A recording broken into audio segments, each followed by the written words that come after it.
Hello there and welcome back to the Closet Historian and back to my sewing room for another project. Today I'll be going over how I made the Fortuny Inspired Ensemble from the Arcana lookbook. This consists of two gowns in a way. There's this over tabard done in velvet, and then the sheer wrapped front underdress with its giant sleeves and a little bit of a train. Now this really was a sort of last minute addition to the Arcana collection because I couldn't get the idea out of my head and somehow had convinced myself I had enough time, which I didn't really, but we made it work. But I'll talk you through the whole process and the idea that just couldn't be ignored as we dive on into some inspiration images. Now surely many of you have heard of Mariano Fortuny and the Delphos style gowns, these pleated silk gowns that he created out of Venice in the early 20th century. But the Delphos and its other Greek-inspired cousins were not the only gowns made at Fortuny. Fortuny and his copycats and/or contemporaries made many medieval-inspired gowns, often done in silk velvet, patterned silk velvet like these. Now, of course, while creating a more fantasy-inspired lookbook, I was inspired by many of these gowns, and I started browsing online to try and find some burnout silk velvets to perhaps make a gown like this sometime, knowing I didn't have time to do it for Arcana. And while looking for fabrics to make a tabard gown, either a full-length or just a 20s length gown like these, Etsy kept showing me burnout velvet scarves when I was trying to find velvet fabric. But then I realized, wait a minute, velvet scarves might just be exactly what I need, because all I really need is a few yards of velvet that I'm going to cut into strips to make a rectangular tabard anyway, so why not try using two velvet scarves to create a tabard gown like these? And once I arrived at that idea, I couldn't ignore it, so I started immediately looking on Poshmark and Etsy, trying to find two of the exact same velvet scarf. Silk and rayon blend velvet scarves like these are usually on the expensive side, can be around $60 to $100 when you are shopping for them new, but of course over on eBay, Etsy, and Poshmark, searching through everything I could find a few for under $20. And within an hour of having the idea to use two scarves, I was able to find two scarves that looked to be matching over on Poshmark. When both scarves arrived a few days later, in the end, they were actually different colors, although the same pattern. One was subtly more olive and the other subtly more rust, but I decided to go ahead with the idea regardless. Now, of course, constructing the tabard, which is basically just two rectangles with a hole for my head, out of these two rectangles with already finished edges, was incredibly simple, luckily enough. But I did trim the fringe off the front edge of one of these. It's just looped through the finished edge, so luckily it was still hemmed after I took the fringe off, because I did not want fringe along the front hem, because that's a recipe for disaster. I'm already clumsy enough. Having fringe along my feet just wasn't going to work for me. I then held the scarf up to my body at my shoulders to determine where I needed to shorten the scarf because it was longer than I am tall. So I pinned the length I needed into place, held it up so I could look in the mirror again and make sure I had the length just about right. I wanted this tabard to be full length while I was wearing heels, so I was trying to keep that in mind as I was figuring this out. I cut this little tag off the other scarf and started trying to pin the two scarves together to figure out exactly what I wanted to do to combine these two things. And although these scarves are the same exact size, I pinned one with a little bit of excess so that it would hang like a cowl in the front, and that's what I decided to go with. And then it was time to actually cut the front scarf down, which of course was extremely nerve-wracking because this is a nice silk velvet fabric in this wonderful print and I didn't want to ruin anything, so it did make me very nervous to cut it apart, of course. I actually pinned it to my ironing board cover so that nothing would move or shift around as I cut this straight across. This will be the front neckline of the tabard in the end.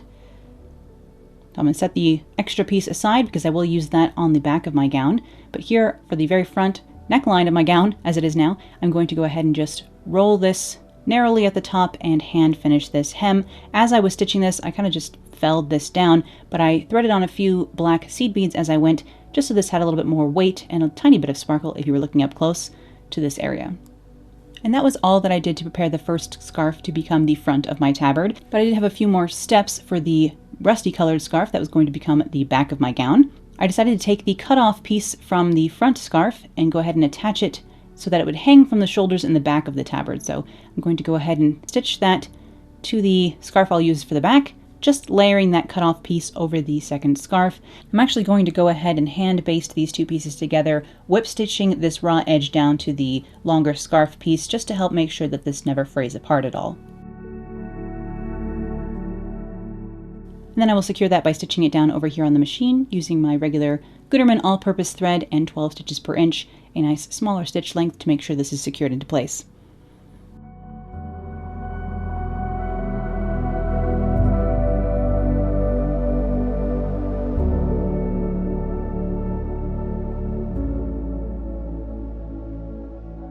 So now I have my cutoff piece from the front scarf layered over the top of the back. And all I'm going to do here is layer the front scarf over the back scarf, making sure, of course, that this is going to fit over my head. I'm giving myself a little bit of cowling here for the front scarf, so the back scarf extends past the front at the shoulders, and this is all just going to hang from my shoulders anyhow, so I wasn't worried about one scarf being shorter than the other at the shoulder. I thought that would just add to the look, if anything. And I will just go ahead and pin those together, try this on, make sure I like it, and then stitch the two scarves together right at the shoulder seam, as it were. And to decorate this tiny shoulder seam a bit, I only stitched about 1 inch of these together. I will go ahead and cover that spot with a couple of glass beads, as Fortuny was known for using Murano glass beads in his gowns as well.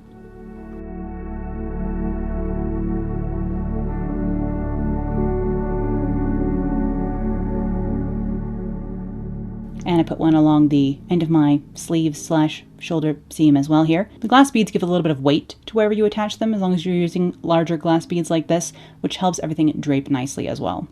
And then the last step for this tabard, because all my edges are already hemmed, these being finished scarves as opposed to fabric, was to sew on some waist ties down the side. I just sewed some 12-inch ties at waist level to go ahead and either tie together for a rather open and 1920s rectangular shape, or to tie around my waist for a slightly more fitted look, depending on what I was after on any particular wearing of this gown. And that's it for the over tabard. Using the scarves is a major cheat code to achieving a similar look to the medieval Fortuny gowns without having to spend a ton of time hand printing velvet yourself. Of course, it would be super fun to do so, but on a time crunch, creating a fake Fortuny turns out to not be that difficult at all. But while I could simply wear this tabard over a full-length slip for a rather 1920s look, I was going for something a little extra medieval, and I had a few style options from history to reference while considering what I wanted for my underdress. Most of the velvet Fortuny gown examples seem to have these narrow sleeves, but they are cut out of the same velvet, and I didn't have a third scarf to work with. The center gown here shows a more Greek-inspired, open, flowing sleeve that was also very pretty, but I didn't have time to hem eons of silk chiffon, nor did I have time to actually get silk chiffon to me, because again, this was the last project I finished right before the deadline of having to model things for this lookbook. So lastly, we see a very simple rectangular shape of sleeve with a long extension that's almost floor length here that I thought was very, very pretty and would lend a very medieval look to my finished ensemble. And this was the general sleeve style I decided to go with. And because I only had a few days left, that limited my fabric options to anything I could acquire locally or anything I could acquire with Amazon Prime.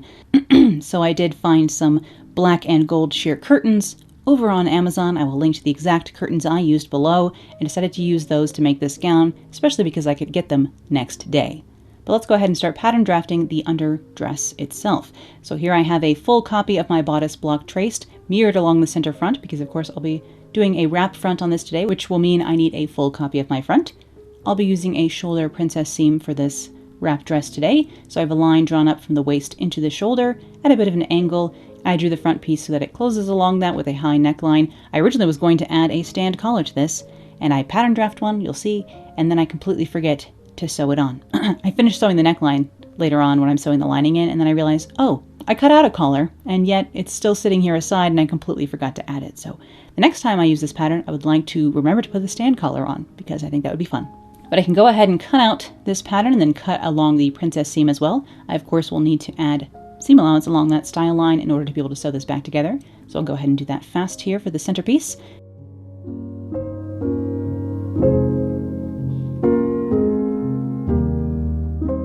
And then I can cut off the waist dart fullness. We no longer need that. Goodbye. And close the side dart as well, creating a princess seam bodice. This is a shoulder princess again. There are also armhole princess seams and then up into the neckline princess seams, which I again don't think have a name, but I do actually prefer most of all. I can put a card up here to my princess seam video where I go into more detail about transforming the basic bodice block with darts into a princess seamed version like this. And because I rounded off the bust of that side piece, I will need to add a tiny bit of ease into the front piece here. So I've cut it apart at apex level, and I will go ahead and add 1/8 of an inch in here just so that both pieces still match up along the seam line. So I have seam allowance, I have this little bit of extra ease. This is ready to go back together here. My front is complete, but I did, of course, as usual, forget to add my notches along this princess seam, which I do all the darn time. So let me go ahead and add those in there, walking my seams to find where this needs to match up again so that I will know when it comes to sewing it later. And I actually found a tracing of my back block just floating around here in the sewing room. So I'm just going to use that tracing and fix the neckline so that it matches my block again. This was obviously used for something else once upon a time, some other project, but I didn't change much on the back for that project, and there's nothing to change in the back for this project either, so just going to go ahead and re-true this up with my bodice block back. So the neckline is fixed now, and of course I don't need this seam allowance. I usually leave 1 inch of seam allowance along my center back to put in a zipper, but because this will be wrapping closed in the front, I will not need that seam allowance today. I can just cut this back out along the fold. And then for that collar that I didn't end up accidentally using, the first line on the left becomes the center back. I measure outwards from the center back the length of the back neckline, which is 3 inches for me, and then from there another 4.5 inches, which is my front neckline of my bodice blocks. The front gets tipped up a 1/2 inch curved, and I will go ahead and make this collar 1.5 inches tall, and then add seam allowance onto that as well.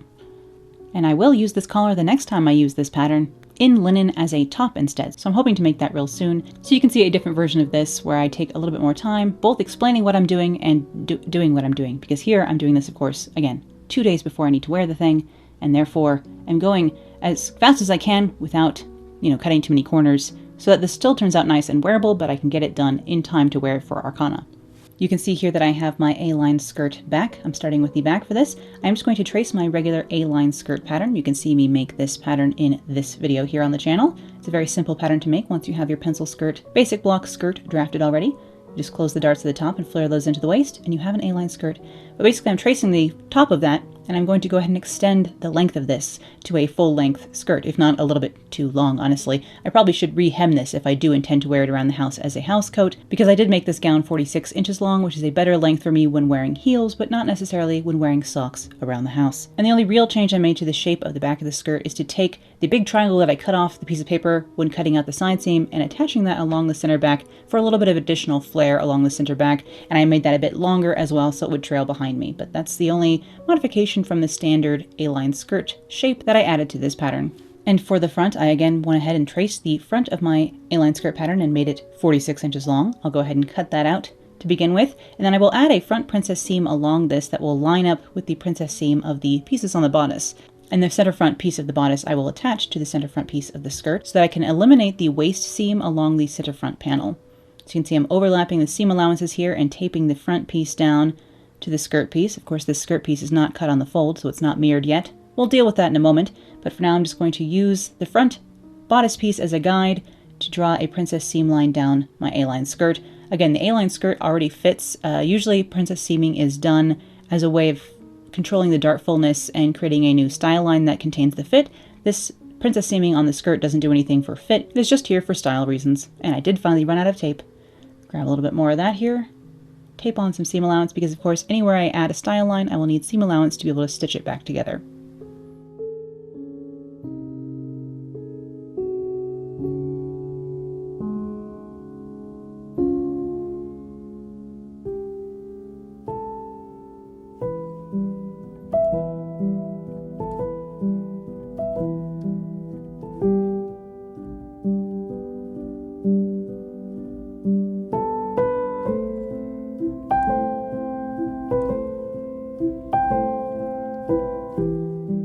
So yes, I'm just tracing another copy of the center front of my skirt here so I can layer this along the center front and have a full front skirt like so.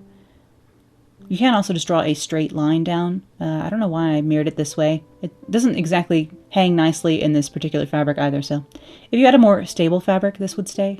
Or if you put a couple of snaps or ties lower down on the wrap, but because I only have this wrap from the waist up, it doesn't stay exactly perfect. But now my center front, bodice, and skirt piece are all one, and that waist seam has been eliminated by having it layered closed.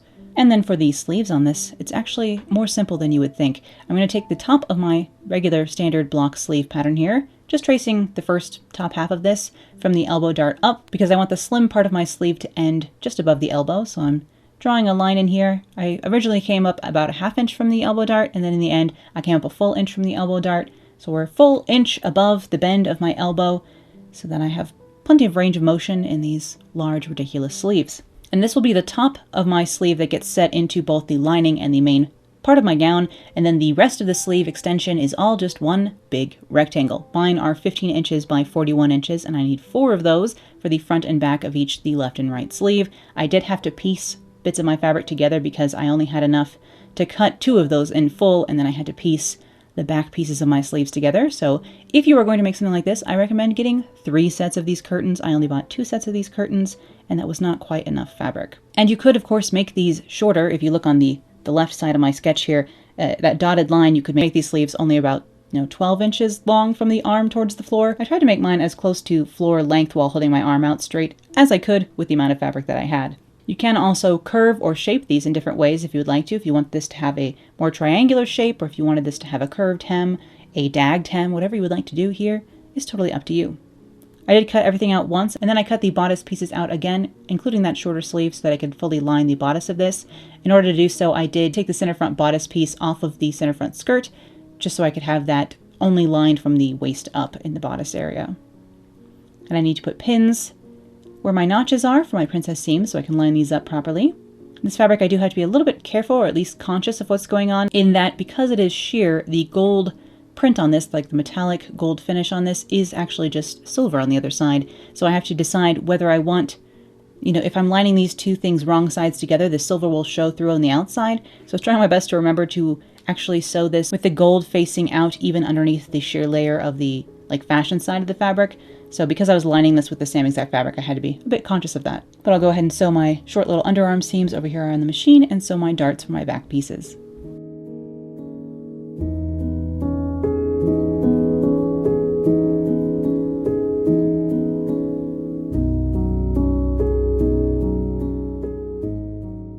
Because the bodice of this is all going to be fully lined, I'm not worried about the raw edges of the seams up here, but I will go ahead and serge both the long back skirt seam, which I'm sewing here. This is the center back. I went ahead and sewed this together, the center back of my skirt, with the little bit of flare that I added on while I was making the pattern piece.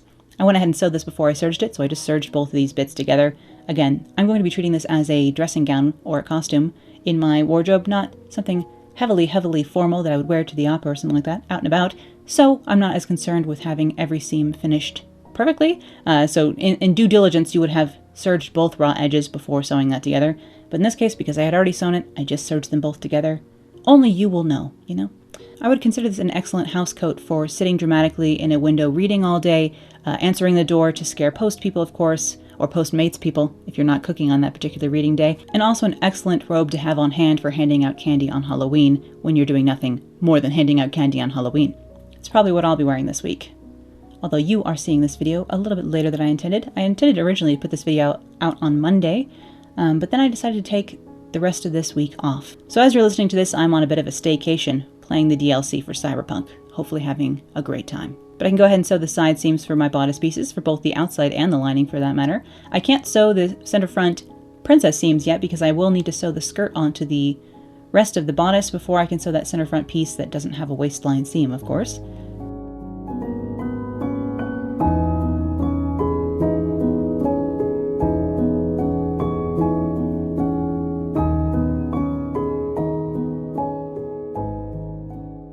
But now that I've sewn the waist seam between the bodice and the skirt, I can go ahead and sew the center front bodice/skirt panel on. Again, there's no waist seam in that, so I had to sew the rest of the thing together before I could sew this piece on.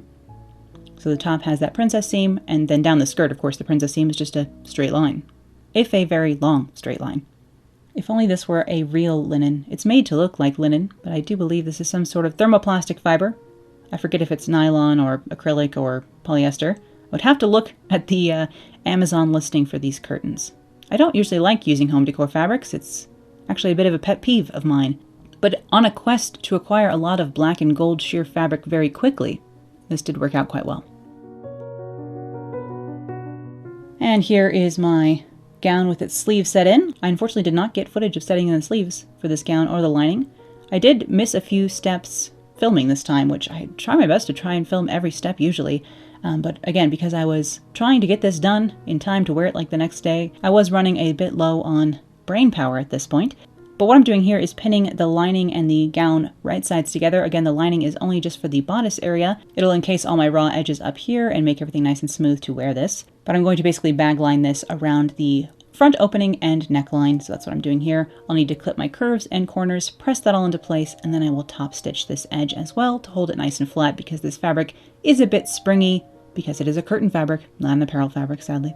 But I do quite like the concept of this design, and I'm sad that I forgot to do the collar. So yes, I am planning on making this with a little bit of a different sleeve in black linen as a daywear piece soon. So hopefully you'll be seeing that in a separate video soon, where I will do this whole process in a much slower and more thorough fashion.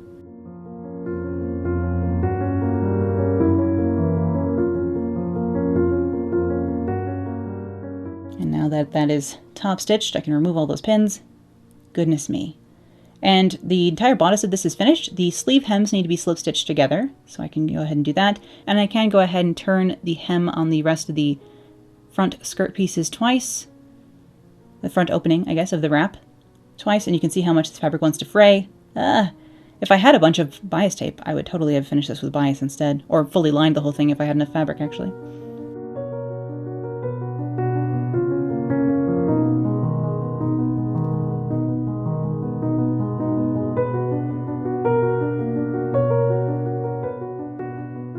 But yes, I do need to hem my little short sleeves up here so that these are nice and finished before I put my rectangular extensions on these. So I'm just lining up the hems of those, both turned inside 1/2 inch, and I'll pin those together and slip stitch those down.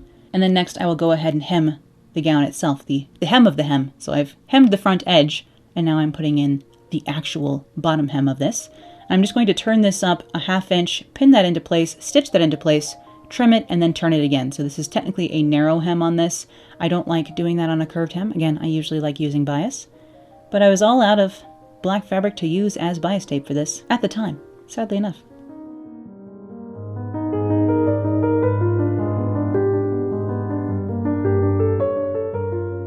So once my sleeves were hemmed, I'm going to find the center of that, opposite, of course, my underarm seam, and that is where I'm going to attach the top edge of my rectangle here. I'm actually going to have the fold of my long rectangles of my sleeve, the fold or the seam of the rectangle, at the bottom of my sleeve, and I'll have open edges at the top so that these are open along the top of my arm. But I'm pinning the edge of this rectangle to the straight edge of the hem of my short sleeve here. And this is just a finished edge that I'm pinning onto a finished edge, and I will hand sew these together, so you'll see that in a second. And I'll grab the other end of my sleeve here. Again, I'm leaving an opening, a gap of about 1/8 of an inch up here at the top, so these sleeves will have a slit from the elbow to the wrist. But otherwise, just pinning these straight edges right on top of each other, overlapping this about 1/4 of an inch. Both edges are already finished, so I'm not worried about any raw bits of fabric. Come inside the sleeve here, make sure everything's matching up, pin everything into place, and then this is all going to get hand stitched into place. And I'm going to add some beads right here and just hand stitch the very, I guess, cuff edge of this together, if we can call it that. I'll show you what I mean in the finished garment in a moment. And I sewed the inside of the sleeves shut as well, but you don't have to, actually. You could leave it open like a kimono sleeve is. And that, I mean an actual Japanese kimono, which has sleeves actually quite similar to this, in that everything is cut into rectangles and finished much more finely than this strange garment is. But once I had my sleeve extensions on, because the rest of this was hemmed, all I had to do, again, was finish the front closures, the front wrap, and finish the lining on the inside. So the lining on the inside is only for the bodice again, so it's just turned up 1/2 inch and then felled down by hand along the waist seam. I did add a ribbon inside of here on this one side seam to tie to the underside of the wrap on the front. So it'll tie like this around my body. Actually, it'll tie like this around my body because the front of this does not go all the way to the side seam. Like so. And then the other side overlaps. And again, there's another waist tie right here at the princess seam. This one I did leave rather long ribbons for this here at the waist. Then, inspired by some of the gowns from earlier seasons of Game of Thrones, I decided to continue these ties up this front seam. So I have another one in between the shoulder and the waist. And then I have one up here at the shoulder at the top of the princess seam. And I cut those ribbons about 1 foot long. And I did actually finish my ribbons with some long brass bead caps that I clamped around the end of the ribbon and put a few stitches in here to hold these into place, just to use these as pretty finishing aglets at the end of my ribbons. And with that, in the nick of time, my Fortuny Inspired ensemble was finished.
And here again is the full ensemble from the Arcana lookbook with the velvet tabard and all, fringes hanging in the back. It is very, very fun to wear, and this tabard really does feel very luxurious and fine and is very fun to wear. I would like to make another underdress to wear with this that is a little bit more like a 1930s slip, something a little bit more early 21st century appropriate to wear with this for when I'm in a little bit of a less extra mood.